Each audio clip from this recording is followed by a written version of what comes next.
Hello, everyone. Welcome to another episode of Views from the Popcorn Box. My name is Ananda, and you are watching my Best Picture nominee series where I watch and review every film nominated for Best Picture.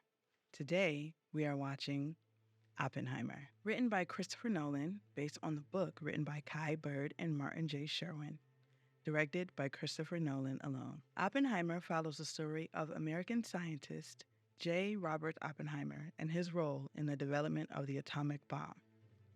This film is nominated for 13 Oscars: Best Makeup and Hairstyling, Best Original Score, Best Sound, Best Directing, Best Adapted Screenplay, Best Cinematography, Best Film Editing, Best Production Design, Best Costume Design, Best Actor in a Leading Role for Cillian Murphy, Best Actor in a Supporting Role for Robert Downey Jr., Best Actress in a Supporting Role for Emily Blunt, and of course, Best Picture.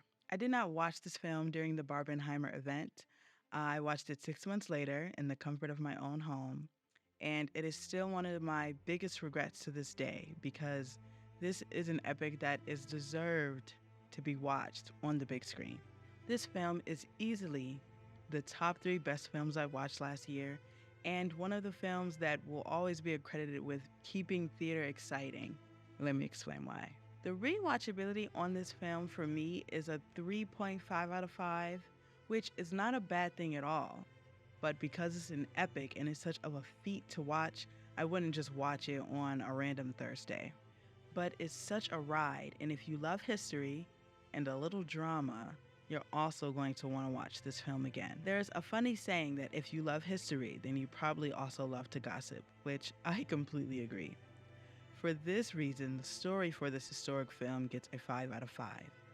It's like a juicy tale your friend tells you during brunch with a plethora of different players. There's romance, betrayal, victories, and defeats. I really enjoyed the way this movie is broken up into 3 separate acts as their own little chapters. The first act, Oppenheimer's start and journey towards the project. The second act, showing the trials and tribulations of building the bomb. And the last act, which was a form of retribution in the manner of hearings and interrogations. With each act, my curiosity and engagement grew. This film feels like an epic crescendo, and I was just excited to see certain actors as I was to see what would happen next.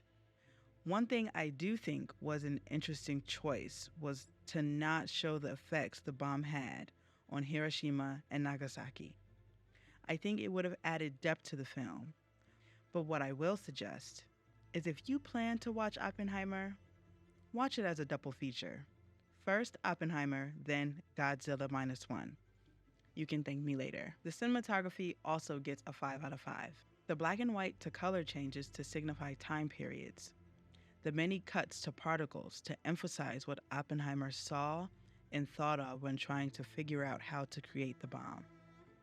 Even the moments that would display his state of mind are all chef's kiss. This film ignites an exciting, almost childlike giddiness that epics tend to create. Overall, I give this film a 5 out of 5. I think it will take home a lot of the Oscars it was nominated for simply because it's a masterpiece. Even though this subject can seem boring to some, all of the elements come together very well and create a film full of wonder, curiosity, and emotions.